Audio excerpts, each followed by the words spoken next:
Bienvenidos a 37 grados. La adolescencia es un momento de cambios, de emociones exacerbadas, de crisis, de vulnerabilidad, de búsqueda de la identidad. Es un momento de especial atención a las emociones, al cuidado del cuerpo, a los vínculos con pares y adultos. En 37 grados nos propusimos acercarnos a la adolescencia en estos tiempos.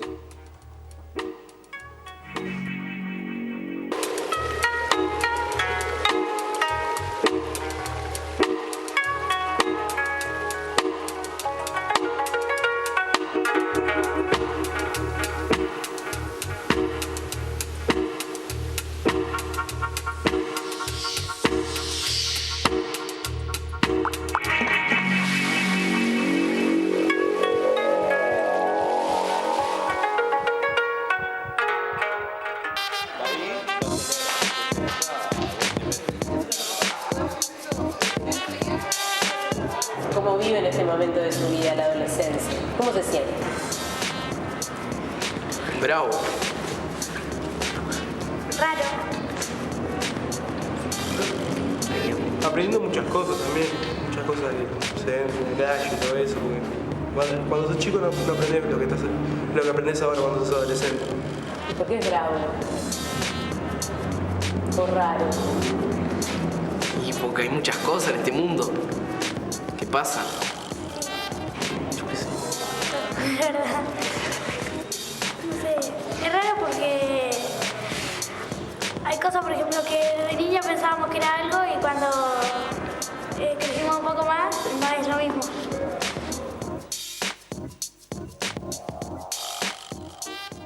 Bueno, como no podía ser de otra manera, empezamos el programa con la palabra de los adolescentes, pero para hablar un poco de los adolescentes, de este momento de la vida, de los cuidados que tenemos que tener y que ellos tienen que tener, es que decidimos invitar a María Rosa Fernández, licenciada en Psicología, que trabaja con adolescentes, además es magíster en Derecho de Infancia y Política Pública, ¿es así? Y el doctor Germán Doce, sexólogo clínico de amplia experiencia en el trabajo con adolescentes, 13 años hace que trabaja con adolescentes, en policlínicas, tanto en el ámbito público como privado, de adolescentes, justamente. Bueno, primero, ¿por qué decidieron los dos trabajar con adolescentes? ¿Tú?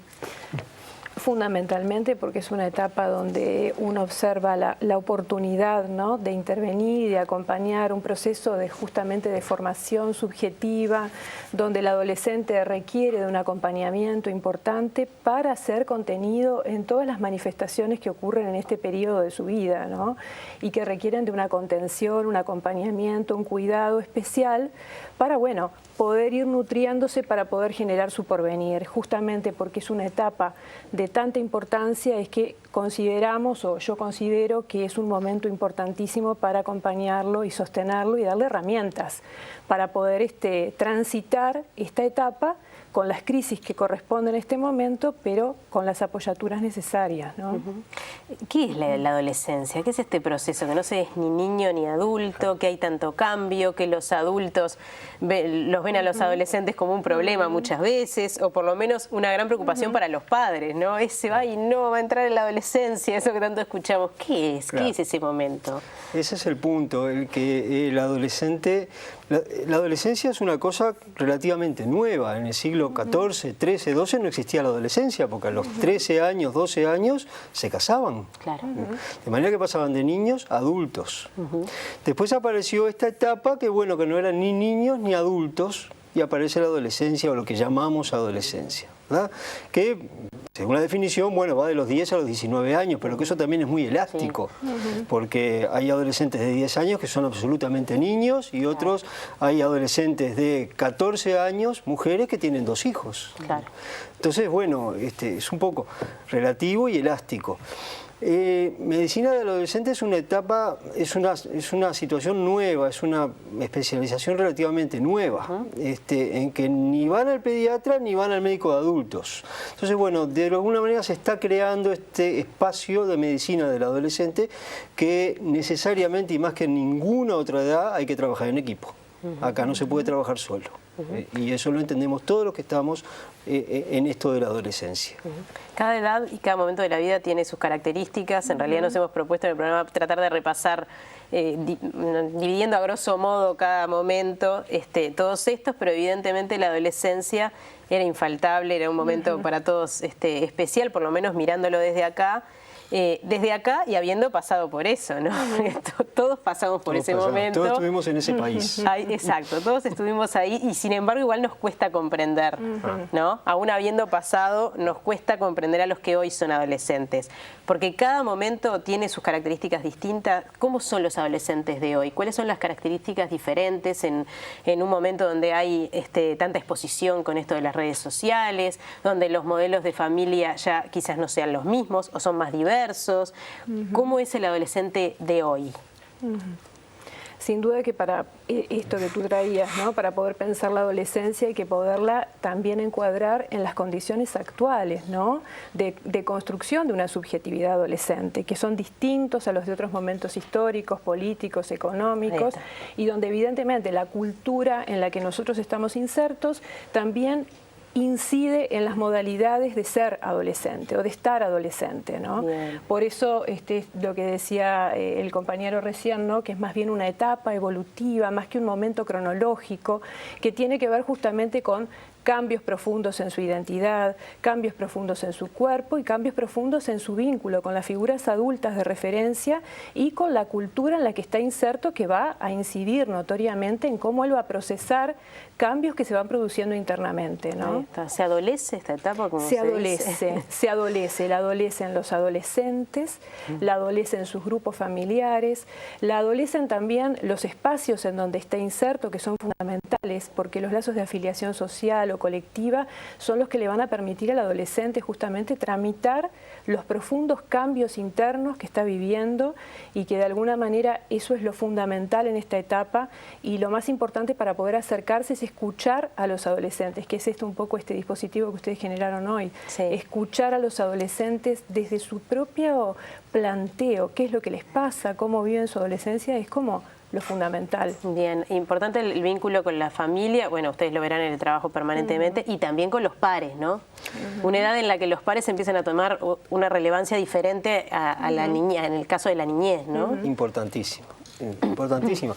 Y el adolescente sabe separar la familia de sus pares y no espera lo mismo de la familia que de sus pares, que del médico, que del psicólogo. Ahí está. No espera lo mismo. Ya se tienen expectativas diferentes a cuando se es niño, ¿no? Totalmente. Y se reacciona diferente. Totalmente. Bien. Se tienen sus propios conceptos, sus propios valores. Y cuando el adolescente va al médico o al psicólogo o a donde fuera, va con sus valores, que no son los de la mamá. Muy bien. Que lo llevaba el pediatra. A veces a propósito, no son los de la mamá. Quizás. Claro, digo, la mamá lo lleva al pediatra, cuando se lo trae. No, el adolescente no. El adolescente, para empezar, tiene que entrar solo a la consulta, por lo menos en una primera instancia. Tiene que entrar solo a la consulta, eso para los padres, recomendación. Sí, hay que hablar. Es Tiene que entrar solo. Después entrará la madre, el padre, pero él tiene que tener su instancia solo con el profesional. Porque se hablan cosas que son del adolescente y del profesional, que además están enmarcadas en el secreto y nadie puede saberlo, ni la mamá. Bien, los padres son padres y no amigos, ¿no? Exactamente, y esto que se planteaba, ¿no? Desde una protección integral de derechos de los adolescentes y de los niños también, irlos formando como futuros ciudadanos también. Esto es un proceso que implica ir otorgando la autonomía progresiva, ¿no? Y dentro de la autonomía progresiva, su derecho a poder cuidar su salud física y mental y tener espacios de intimidad, ¿no? Y de confidencialidad de toda la información de su vida privada, y esto es parte de los derechos que se han ido como pudiendo lograr a lo largo del tiempo, ¿no? Bueno, muy bien, dejamos este concepto entonces por acá porque vamos a seguir hablando bastante. Les invito a una pausa y vamos a ver bastante más de adolescentes y de otros que hablan del tema. Muy bien. Bien.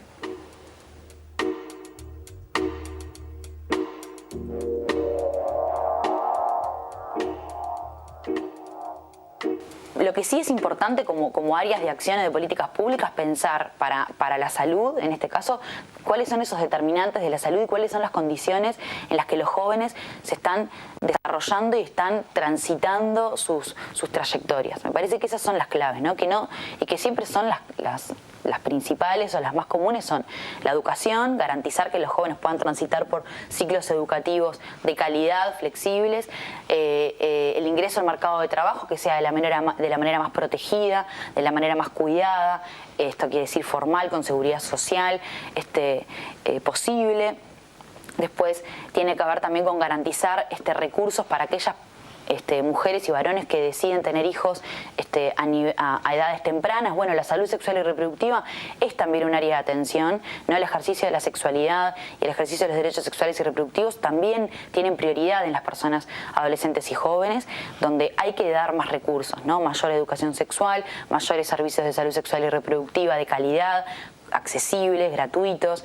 Esos son como áreas, me parece que claves. Y lo otro es la promoción de pautas de cuidado y de autocuidado, ¿no? Que las personas jóvenes puedan administrar los riesgos, sean conscientes de los riesgos y los puedan administrar como ellos quieran.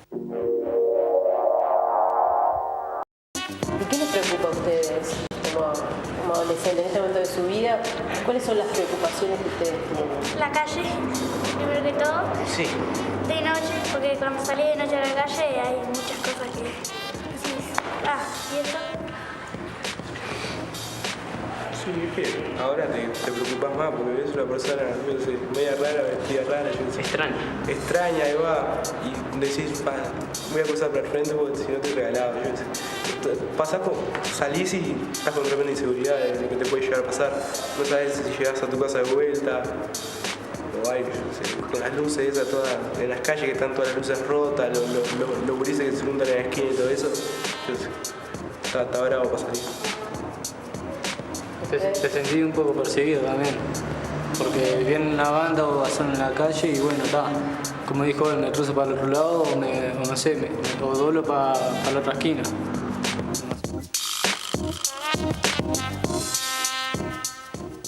Bueno, son una serie de preguntas que les hicimos con el objetivo de que respondieran libremente. Tratamos de no condicionarlos en la medida de lo posible. Son un grupo de adolescentes, los que quisieron conversar con nosotros del Centro Juvenil Capurro.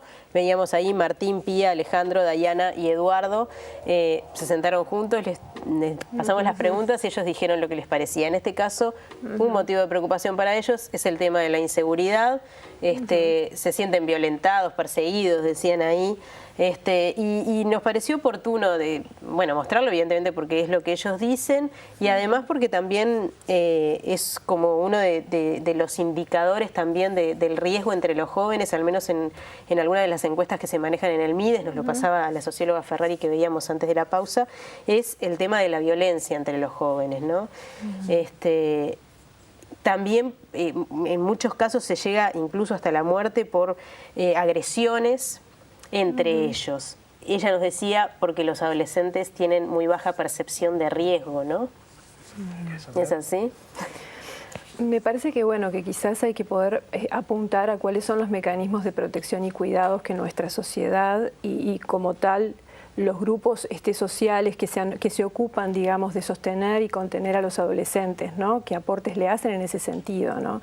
Sin duda que los adolescentes tienen sus preocupaciones, ¿no? Que también se imbrican con las preocupaciones que existen en nuestra sociedad. No quedan alejados de esas preocupaciones que nosotros como adultos también tenemos. Ahí lo veíamos claramente, ¿no? Nos dejamos solos y respondieron casi lo mismo que hubiera respondido un grupo de adultos. De cualquier forma, yo creo que la oportunidad de generar lazos entre los adolescentes es uno de los mecanismos de protección y cuidado que más utilizan, que instrumentan entre ellos, de poder generar entre ellos redes también de vínculos que los contengan entre sus pares, ¿no? Y que les van proveyendo también de otras herramientas distintas para confrontar un poco esta realidad que les genera mucha incertidumbre, miedos, lo que aparecía un poco en el tape, ¿no? Que es importante de cualquier forma también apostar a ver cómo se construyen esos mecanismos de autoprotección, ¿no? Que les permitan, más allá de estas preocupaciones, valorarse a sí mismos, que es una cuestión fundamental, lo que hace a su autoestima, su autovaloración, contar con referencias que le brinden modelos identificatorios que les den seguridad, que les permitan incorporar formas de cuidarse a sí mismos y contar con redes de afiliación sociales, colectivas, que les funcionen también de contención, ¿no? Ahí está. Eso sirve hacia el mundo exterior y también en lo interno. Y también, ¿no? en lo interno. Ahí está. Les propongo ver una segunda parte de esta entrevista que hicimos con Fernanda Ferrari. Ella es socióloga, trabaja en el Ministerio de Desarrollo Social, en el Instituto de la Juventud. Analiza como socióloga especialmente la problemática, las necesidades, la situación de adolescentes y jóvenes de nuestro país, y nos habla un poquito de justamente de una de las preocupaciones o los focos de atención de los adolescentes. Vamos a verlo.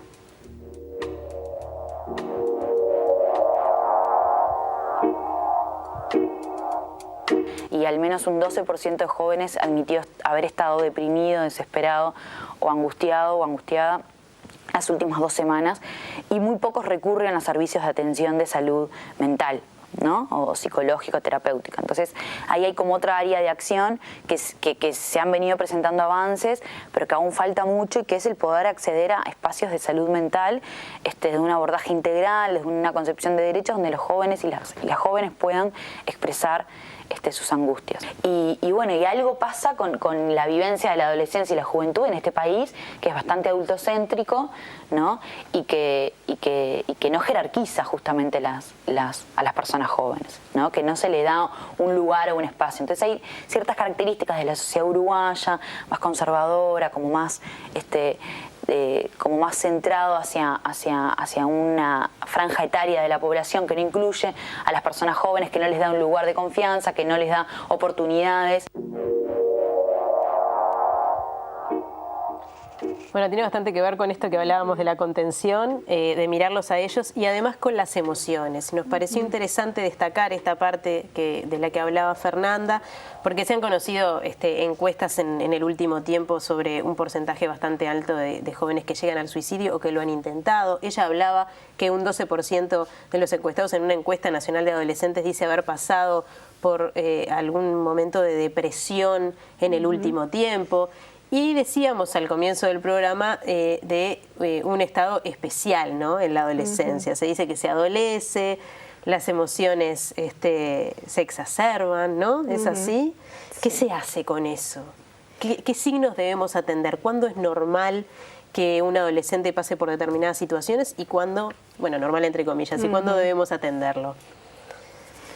Desde el punto de vista de la salud mental, digo que es lo que corresponde a mi ámbito de trabajo, aunque en realidad un poco tomando en cuenta lo que decía en el informe, la idea es poder pensar esto en un abordaje integral, ¿no? Ahí está. Desde una concepción de un equipo interdisciplinario. Una especialidad sola no puede intervenir en la complejidad de una problemática adolescente, ¿no? Y es importante trabajar en equipo, pensando al adolescente en su integralidad, no en parcelas distintas de acuerdo a los territorios profesionales en los que uno se encuentre, sino integrando las diferentes cuestiones de su vida, ¿no? El adolescente pasa en este momento por un momento de mucho esfuerzo psíquico, elaborando diferentes tipos de angustias. Su cuerpo ha cambiado, sus referentes adultos se encuentran cuestionados, ya no son idealizados ni omnipotentes como lo eran en su infancia, se descubren sus fallas, se pueden de alguna manera confrontar, que bueno, es una etapa en la que esto ocurre, y tienen que haber adultos que permitan esa confrontación. Que no generen un autoritarismo que impida la confrontación, ni tampoco una simetría con el adolescente que impida que éste también confronte y encuentre en el adulto un referente. Claro. Digo, como dos polos distintos, ¿no?, de lo que puede pasar en ese sentido, ¿no? Entonces, bueno, sin duda que es un momento de conmoción psíquica muy importante y de angustias muy importantes que se externalizan de diferentes maneras. Una de ellas puede ser la autoagresión, que era esto que tú preguntabas. Es una externalización de lo que producen estas angustias internamente en el adolescente, pero pueden haber otras manifestaciones. El suicidio hablábamos, ¿no?, específicamente, pero no solamente el suicidio como manifestación. Solamente. O quizás eso como ya un punto extremo, ¿no? Extremo. Antes de eso tenemos una serie de señales que el adolescente genera, no en forma intencional, sino como una oportunidad para que los referentes que lo rodean puedan descubrir que algo le está pasando en lo cual requiere ayuda. Un síntoma es una oportunidad de encuentro con ese adolescente. ¿Qué hay que que analizar? ¿Qué hay que ver? ¿Cuál es un síntoma o un signo claro en el caso de una Diversos, adolescente? en diferentes ámbitos. Pueden ser a nivel de su cuerpo, manifestaciones a nivel de lo corporal, diferentes formas de autoagresión que van desde anorexia, bulimia, no sé, podríamos hacer una serie, un listado, ¿no? Desde manifestaciones, marcas en su cuerpo, lastimarse, diferentes formas de inscribir en la superficie de su cuerpo, necesito ayuda. Escuchen. Escúchenme, necesito que sepan que me está pasando algo con lo que no estoy pudiendo y la forma de expresarlo es a través de estos síntomas. Si lo vemos así, podemos pensar en una oportunidad a través de los síntomas y no en una cristalización de una psicopatología, por lo menos no en ese tipo de manifestaciones, ¿no?, que yo estoy planteando. Bien. ¿Qué se hace desde el ámbito médico? Veíamos a la socióloga recién que decía no hay un apoyo desde la salud mental, si bien se está implementando un plan que nace con este gobierno, bueno, ya viene de antes, un plan de salud mental que incluye a algunos adolescentes, pero que ya tienen determinadas patologías. Entonces, ¿cómo se hace? ¿Cómo se contiene desde un lugar como el suyo, doctor? ¿Se tiene en cuenta? ¿Los padres llevan a una policlínica de adolescentes? ¿Ustedes tienen la posibilidad de verlos y detectar algunos de estos signos? Tenemos a veces, ahora desde hace 2 o 3 años, la consulta es obligatoria desde el sistema de salud público y privado. Es cierto, bien. Llaman por teléfono a la casa del adolescente y les piden que vayan a una consulta. ¿Se cumple? Sí, se cumple. Yo en el ámbito público y en el ámbito privado lo vivo todas las semanas. Muchas veces viene adolescente, que lo trae la madre o el padre, vine porque me llamaron que tenía que venir a la consulta anual y vienen. Perfecto. Bien. Eso es una muy buena cosa porque permite el tamizaje de miles de adolescentes y captar situaciones que no hubiéramos captado si no hubieran venido. Bien. ¿Está bien? Otras veces aparece el síntoma, como decía María Rosa, y bueno, vienen por el síntoma. Otra buena cosa es el carnet de salud adolescente, que es obligatorio, que lo tienen que presentar en el liceo, en el club, en esto o lo otro, que es otra buena instancia para verlos a todos y ir captando situaciones que no hubiéramos captado. Uruguay padece la triste realidad de ser campeón de América en tasa de suicidios. Tenemos la tasa de suicidios más de todas las edades, ¿no? De todas las edades. Sí. Y los adolescentes están incluidos en esa tasa de suicidios. Es tarea de los médicos, los psicólogos y los psiquiatras frenar eso. Hace años que se estudia, bueno, cuál es la causa, por qué. Las razones son múltiples, no hay una causa. Pero es una realidad que tenemos y contra la que estamos peleando. Una de las cosas que probablemente se haga a partir de este año o el año que viene es que los servicios de salud salgan a los liceos. Esto es bien nuevo, esto es del mes pasado. Lo cual es muy bueno porque el adolescente en general no va per se a la consulta. O se siente mal y va, pero si no, no va. Si no se siente mal, no va. Y eso tiene que ver con el estilo de sociedad que tenemos, no en Uruguay, en Latinoamérica, es una sociedad machista, que esto, que lo otro, el adolescente varón es el gran olvidado acá. Ahí está. Y las cifras, por ejemplo, de suicidios como de algunas agresiones, son más altas entre los varones adolescentes, como también entre los adultos hombres, ¿no? Sí, por ejemplo, entre otras cosas porque los métodos son más efectivos. Cuando un adolescente varón, un hombre adulto decide suicidarse, utiliza un método que no falla. Entonces deja de ser un intento de autoeliminación. Lo que no quiere decir que sea menos preocupante en el caso de la mujer, ¿no? Porque el proceso se tomarán otras medidas o la agresión será distinta, pero evidentemente también está. El tema es que lo que hablábamos en la pausa, y es un motivo de preocupación que siempre planteamos en este programa también, las mujeres pasan del pediatra quizás al ginecólogo, y el ginecólogo es una figura muy importante en la vida de una mujer. Sin embargo, el hombre no tiene ese paso allí, ¿no? ¿Qué pasa? Ahora sí, en todo caso, tienen la posibilidad de atenderlo. Y es que, bueno, ahora, aparentemente, a partir de este año, en lo que viene, los equipos de salud van a salir a los liceos, a los clubes, a ver dónde están los adolescentes, sin quedarse sentados atrás de un escritorio a esperar que vengan.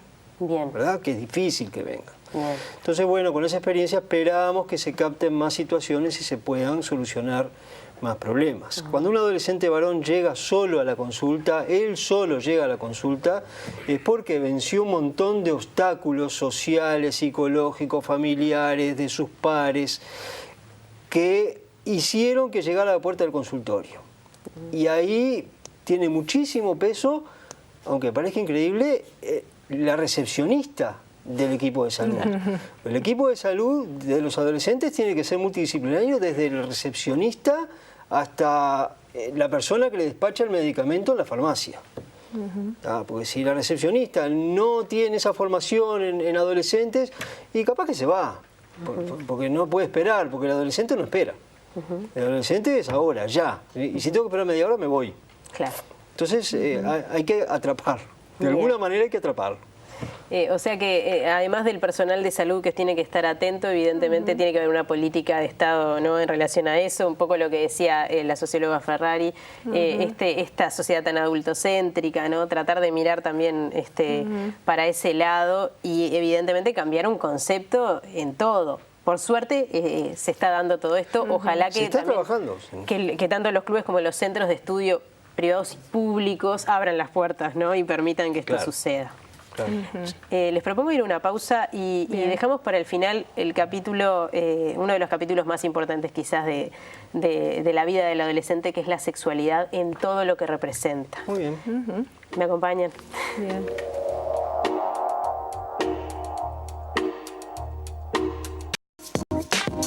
¿Y ustedes qué cuidados tienen de su cuerpo, por ejemplo? Estamos hablando de un programa de salud. De higiene. No puedes salir a la calle con tremendo olor, como te quedas repegada, lo que te dicen, pa, tenés tremendo olor, sabía. Mira, chido. O si no la ves a los amigos también, tenés que ir prolijo porque también te pueden decir cualquier No cosa. solo cuando salís, ya en tu casa tenés que estar Claro, también. y también me sale la palabra. ¿Y cómo se cuidan? Eso, con la higiene y qué más. Al menos yo, si te puedo decir, yo me cuido con eso, con la higiene y todo eso. Y además me gusta hacer mucho deporte, más allá de jugar básquet y todo eso. Ahí en Capurro. Nada, también yo sé, al hacer deporte tenés que cuidarte también con una dieta, todo eso, no poner muchas calorías.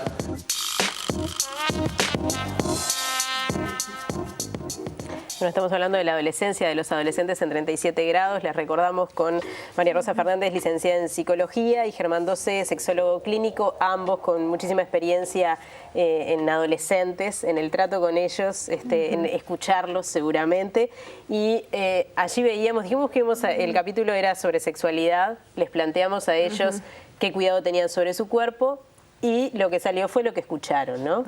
La higiene, el deporte, hablaron un poquito de alimentación, temas muy importantes porque también en esta encuesta de salud estudiantil que se publicó unos datos preliminares el año pasado, pero que se está elaborando, que se hizo en este país entre 80, uno de los datos fuertes era justamente los problemas alimenticios entre los jóvenes, ¿no? Bueno, que muchos una cantidad importante que no desayunaban, otros que no ingerían frutas y verduras, en fin. Es un tema importante, está bueno que lo tengan en cuenta, está bueno lo que dijeron. Sin embargo, nos contaban quienes trabajan con ellos que sí se habla en ese lugar muchísimo de salud sexual, de métodos anticonceptivos, del cuidado en ese sentido, y en este caso no surgió.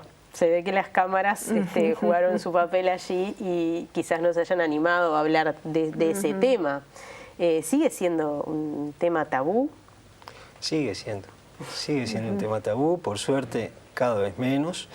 Hubo un intento de incluir educación sexual en los liceos, sí. En el ámbito público fracasó, excepto algunas honrosas situaciones que llevan adelante algunos referentes sexuales en algunos liceos. Sí. En el ámbito privado funciona más por referentes sexuales de cada liceo. Ahí está. Referentes en sexualidad de cada liceo.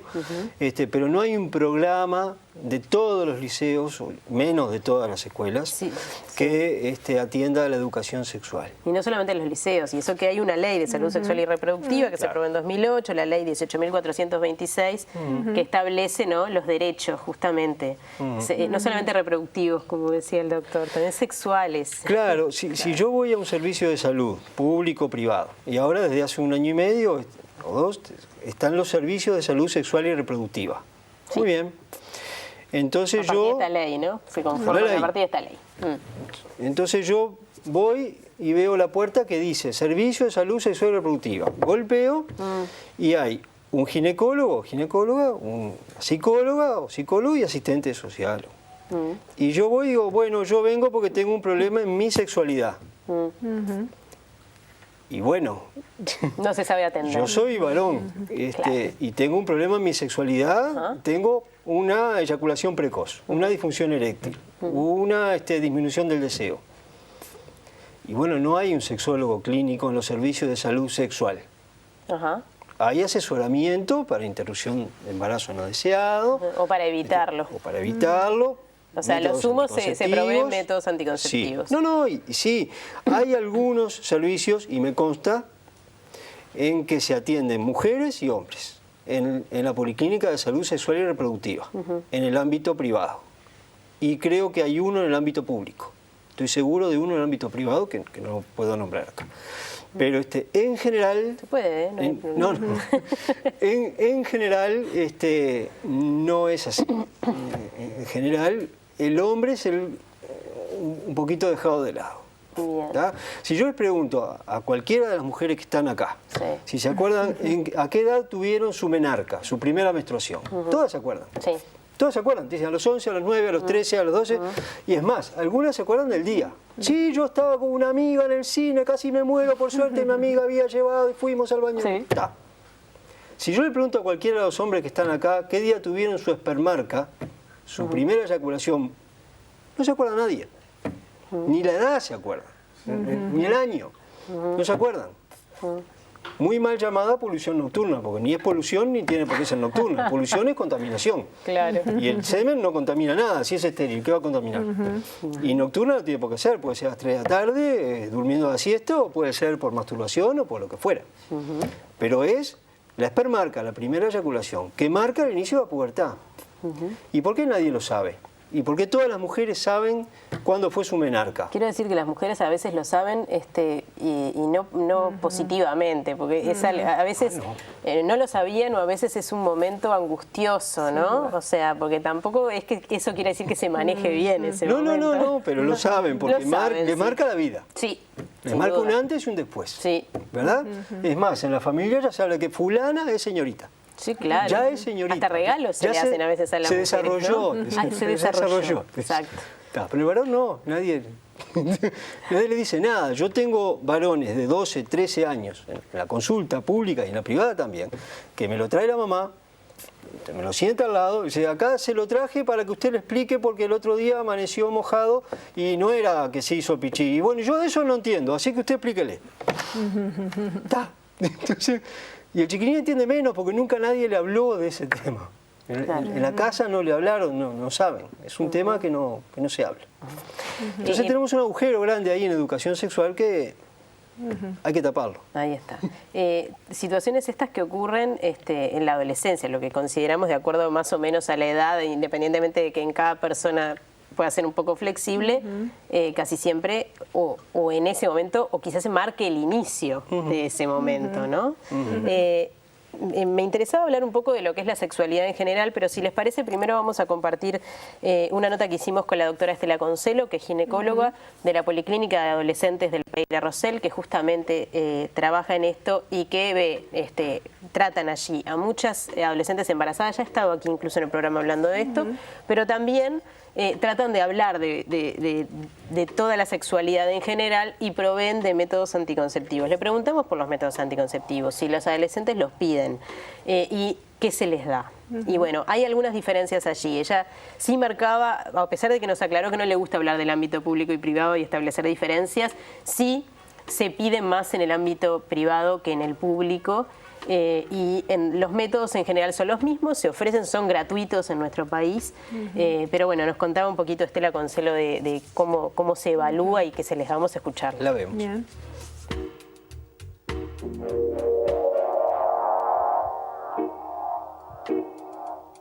El asunto que la preferencia del adolescente uno la tiene que estudiar el primer día que viene. Ustedes vieron que muchas veces yo les decía que las chicas ya vienen tomando un método o habiendo optado por un método. El asunto que uno tiene que estudiar para que no fracase ese método. Y bueno, y si podemos, ustedes saben que el DIU es un método, el dispositivo intrauterino, que preferimos usarlo en pacientes que han tenido hijos. Pero a veces los riesgos superan los beneficios. Y si es un adolescente que tiene un aparato genital normal, aunque no haya tenido hijos, y es de riesgo porque nosotros estamos viendo que no va a tomar la pastilla, bueno, hemos colocado y nosotros aconsejamos la colocación de un DIU. Todas estas cosas que yo estoy hablando, contamos con ellas, no lo tienen que pagar. Los condones lo mismo, porque no hay que olvidar que aunque tomen pastillas o se coloquen un DIU, las infecciones vienen por otra parte, o sea que tienen que cuidarse con preservativo. Es muy duro esto, es muy duro porque de la teoría a la práctica hay un siglo de diferencia. Y bueno, y la otra cosa que al adolescente hay que meterle en su cabecita es que tiene que dialogar con su pareja, que tienen que estar los dos comprometidos, que si yo no uso pastillas, el otro tiene que usar el preservativo, que es una cuestión de los dos.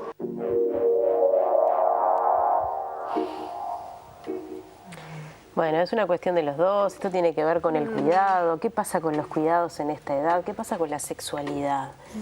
María Rosa, primero, ¿qué es la sexualidad? Porque va más allá, ¿no?, del acto sexual. Claro. ¿Qué la sexualidad en esta edad, aparte? La sexualidad de esta edad, con los cambios además a nivel del cuerpo, con el inicio además de vínculos con sus pares o con el otro sexo, digamos, lo cual, o con el mismo, digamos, depende de las elecciones que cada adolescente realice, lo cual también abre otras cuestiones distintas, ¿no? Esto también se contextualiza en cambios que han ocurrido en la sexualidad en general, ¿no? O sea, el poder diferenciar sexualidad de reproducción, digamos, o de concepción, ¿no? Sino que más allá de lo que pase el organismo del cuerpo, ¿no? Es distinto pensar en el organismo como un aparato anátomo-fisiológico que pensar en el deseo, lo que se produce en el encuentro con el otro, que primero requiere de un encuentro consigo mismo, ¿no? Con el propio cuerpo, con el conocerse, con el valorarse, con el estimar los límites del propio cuerpo. Todo eso requiere de una educación y de una contención que va más allá de lo informativo o de lo reproductivo estrictamente, ¿no?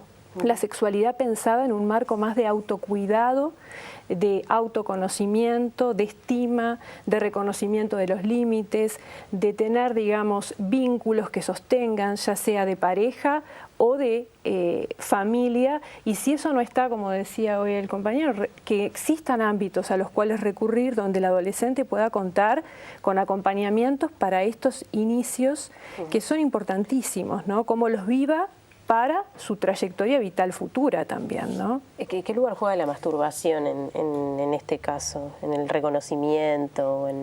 Bueno, es una forma de búsqueda de placer y de conocimiento y de exploración en el cuerpo que no aparece en la adolescencia en realidad, ¿no?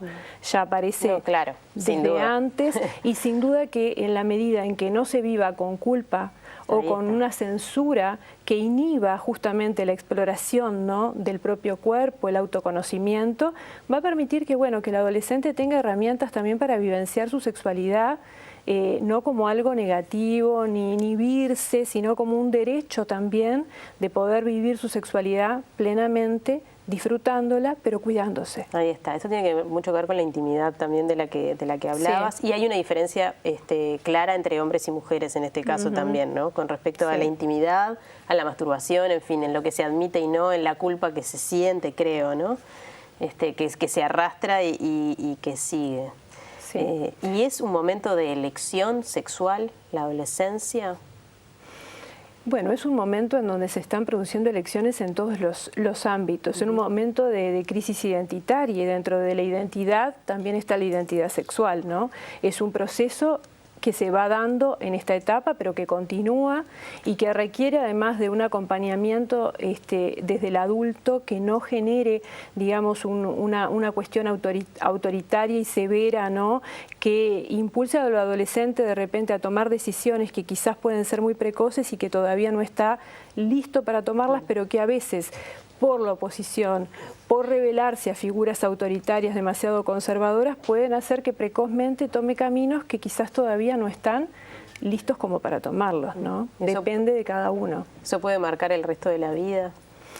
Puede. Igual yo pienso que siempre existen oportunidades para Bien. cambiar, que siempre existen otros ámbitos donde cuestionarse, interrogarse, y bueno, y de eso se trata, ¿no? Que eso sigue existiendo, ¿no? Donde puedan dialogar de sus elecciones. Para eso se requieren adultos que estén disponibles también para cuestionarse ellos mismos sus propias trayectorias de vida. Bien. Porque eso es lo que producen los adolescentes, que nos cuestionemos como adultos cómo vivimos nuestras vidas, y eso es lo que produce que a veces no les generemos espacios para dialogar, porque nos cuestionan a nosotros mismos también. Tomémoslo como una oportunidad también. También. Para nosotros mismos. Bueno, ya nos despedimos, aunque no puedan creer, se nos fue el programa. No sé si quieren dar una última sugerencia, un consejo a los adultos que tenemos adolescentes cercas, a los adolescentes. A los adolescentes que permitan que sus voces se escuchen, que los adultos no conocemos todo lo que les ocurre, no tenemos ese poder, que no nos permitan que lo tomemos y que generen espacios para ser escuchados y desde los adultos generar espacios de inclusión de los adolescentes que les permitan a ellos, bueno, generar un acompañamiento de lo difícil etapa que están viviendo, ¿no? Doctor. Yo les hablaría a las madres y los padres. Cuando uno va a los congresos y esto y lo otro, ve las cifras que ahora en internet las puede ver cualquiera. En Finlandia no tienen embarazo adolescente. No tienen. Tienen 0 embarazo. Se embaraza el adolescente que dice, bueno, yo quiero tener un hijo. Embaraza. Pero no tiene embarazo no deseado. Bien. Y uno dice, bueno, ¿qué hicieron esta gente? Y bueno, lo que hicieron fue en 1960 empezaron con un programa de educación sexual desde que tienen 3 años, toda la primaria y toda la secundaria. Por supuesto, de acuerdo a la edad que van teniendo. Entonces, claro, si yo tengo un hijo de 3, 4 años, ¿qué hicimos todos con nuestros hijos cuando eran chiquitos? Antes de acostarse, vaya a lavarse los dientes. Todos los días, todos lo hicimos. Sí. De manera que llegan a los 13, 14 años sabiendo que se tienen que lavar los dientes, no hay otra. ¿No? Lo tienen, chau. Ellos, los finlandeses, Noruega, Suecia y otros países, hacen lo mismo con la educación sexual. Desde que son chiquitos, 3, 4 años, tienen educación sexual. Entonces llegan a los 13, 14 años Y saben con lo que un tienen que conocimiento, claro. Saben lo que es un preservativo, Bien. saben lo que es la menstruación, saben lo que es un embarazo. Entonces lo manejan de otra manera. Entonces, uno de los argumentos que se pusieron en Uruguay, dice, bueno, pero si le damos educación sexual desde chiquitos, adelantamos el inicio de las relaciones sexuales, adelantamos su debut sexual. No, las estadísticas dicen que no. Bien. Acá debutan entre los 14 y los 16 años, con una pequeña diferencia entre hombres y mujeres. En Finlandia casi un año más tarde, de manera que no es cierto. Así que yo invito a las madres y a los padres a hablar del tema. Bien, muy Nada bien. más. Bueno, muchas gracias. Nos vamos a ir y antes vamos a escuchar lo que también tienen para decirnos los propios adolescentes. Les dimos el lugar y hablaron. Está muy bien. Bárbaro. Nos reencontramos la semana que viene. Gracias.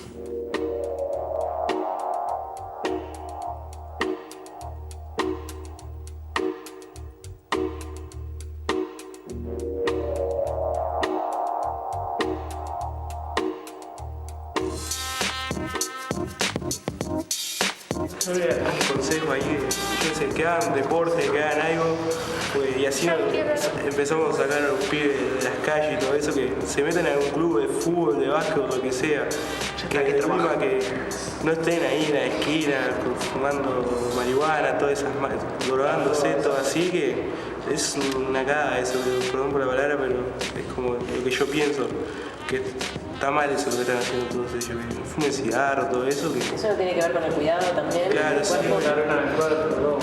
Pulmón, todo, está todo. Pero ya una vez que tocan eso, ya después como que no se les va. No, Si no se empiezan a cuidar, si no van para que lo ayuden o algo, ya fue. Pero uno por sí solo puede salir, yo qué sé. Sí, pero no. Mi madre tuvo un tiempo de no fumar hace tiempo y ahora empezó de vuelta a fumar. Igual Pero hace normal. tiempo que no fuma ni nada. Mi hermana también, ¿sabes qué? No fumaba como hace 2 años y empezó a fumar y ahora no paró. Sí.